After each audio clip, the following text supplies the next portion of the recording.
Number A, prove that root 3 by sin 40 degree plus 1 by cos 40 degree is equal to 4.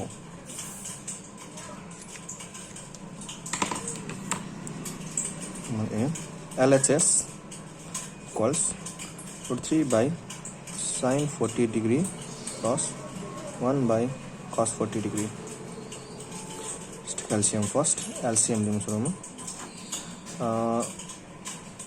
sin 40 degree, cos 40 degree, it comes in the LCM. Here root 3 into sin 40 into cos 40, sin 40 cos 40 plus 1 छ cos 40 में क्या भनेको sin 40 degree. Next step यहाँनिर के गर्नु भन्दाखेरि यसलाई यो टर्मलाई 2 ले डिभाइड गरिदिउँ. होल टर्मलाई 2 ले. जस्तै root 3 cos 40 degree plus 1 into sin 40 degree divide by 2. यसलाई ब्यालेन्स गर्न मल्टिप्लाई बाई 2 पनि गर्नु पर्यो. फेरि यहाँ पनि 2 ले मल्टिप्लाई गर्दै sin 40 डिग्री cos 40 डिग्री. यसलाई 2 ले ब्यालेन्स गराउनु फेरि यहाँ अर्को 2 ले मल्टिप्लाई गरिदिउँ. भएपछि यो भयो 4. टु अफ सेपरेट गरिदिउँ भनेपछि root 3 by 2 cos 40 डिग्री आउने भयो 1 by 2 sin 40 डिग्री. तल आउने भयो 2 sin 40 डिग्री cos 40 भनेको sin 2 into 40 डिग्री. यो मल्टिपल एंगल फर्मुला है. जस्तै फर्मुला हुन्छ sin 2 theta is equal to 2 sin theta cos theta. Multiple angle formula. Theta को ठाउँमा के छ अब 40 डिग्री. त्यही भएर 2 into 40 डिग्री भएर यस्तो भयो. फर्दर 4 root 3 by 2 भनेको sin 60 डिग्री. root 3 by 2 भनेको sin 60, यहाँ cos 40 छँदैछ. प्लस 1 by 2 भनेको cos 60 डिग्री हो into sin 40 divide by sin 2 into 40 भनेको कति भयो sin 80 degree. Further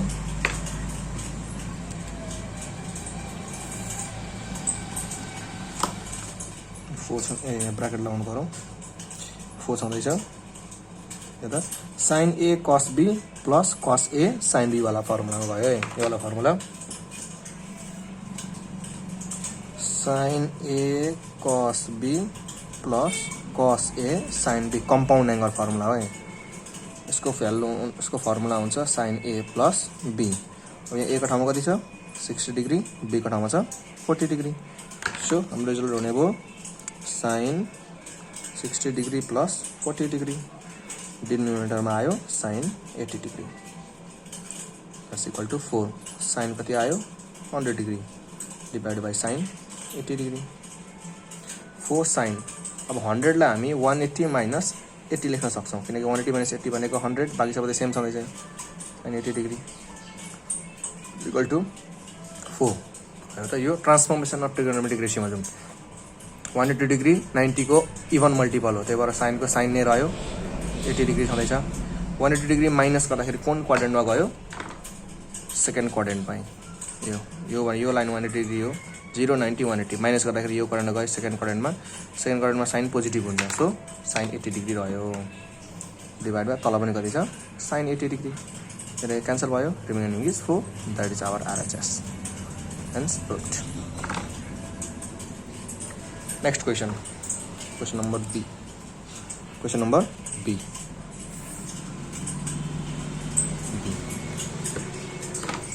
LHS. Question number B में सोधेको छ cos 10 degree proof that cos 10 degree minus root 3 sec 10 degree is equal to 4. यहाँ को LHS बाट सुरु गरौँ. cos 10 degree minus root 3 sec 10 degree. Okay sorry cosec 10 degree है. Question mistake छ. cosec 10 degree minus root 3 sec 10 degree equals to 4. Okay cosec 10 degree can be written as sin 10 degree. Reciprocal वाला formula है. Reciprocal वाला formula sin theta into cosec theta is equal to 1 अनि cosec theta equals to 1 by sin theta.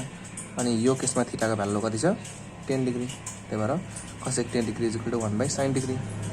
अब यसको लागि पनि same cos theta into sec theta is equal to 1 हुन्छ.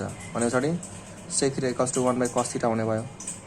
अब थीटा को ठाउँमा के छ 10 degree. So √3 same as it is, यसको ठाउँमा लेख्नुभयो 1/cos 10 डिग्री।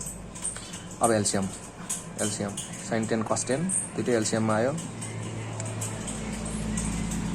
अब यसको मतलब कति छ 1 इन्टु sin 10 छ cos 10 सँग मल्टिप्लाई गर्दाखेरि sin 10 cos 10 हुने हो, माइनस √3 छँदैछ, cos 10 छ sin 10 सँग मल्टिप्लाई गर्दाखेरि एलसीएम हुने भयो।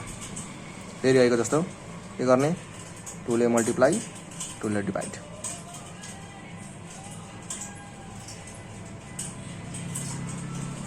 भने हामीलाई 2 चाहियो, 2 sin 10 cos 10, यहाँ 2 ले मल्टिप्लाई गर्दाखेरि ब्यालेन्स गर्न माथि पनि 2 थप्नु पर्यो, यहाँ कति आयो 4। अब sin 1/2 भनेको कति भन्दाखेरि 1/2 भनेको sin 30 अनि cos 10 छँदैछ, माइनस √3/2 भनेको cosमा काउन्ट गर्नेलाई cos 30 sin 10 divide by 2 sin a cos b, यानी कि मल्टिपल एंगल फर्मुला होगा, लेख्न सकियो sin 2 × 10, यो होला multiple angle 2 sin theta cos theta equal to sin 2 theta होला, योभन्दा अघिल्लो क्वेसनमा प्रयोग गरिएको। अब थीटाको ठाउँमा चाहिँ कति छ 10 डिग्री छ, त्यहाँबाट यहाँनिर 2 × 10 भयो, यहाँनिर यस्तै अब हुने भयो 4। अब sin a cos b minus cos a sin b वाला फर्मुलामा गयो है, त्यो फर्मुला हुन्छ sin a माइनस b यानी कि 30 degree minus 10 degree divide by sin 2 × 10 गर्दा sin 20 डिग्री। ल हेर्नु न, sin a cos b 30 भनेको a b अनि a b, sin a cos b minus cos a sin b भनेको त sin a माइनस b हो, यो चाहिँ कम्पाउन्ड एंगल फर्मुला हो है, कम्पाउन्ड एंगल फर्मुला।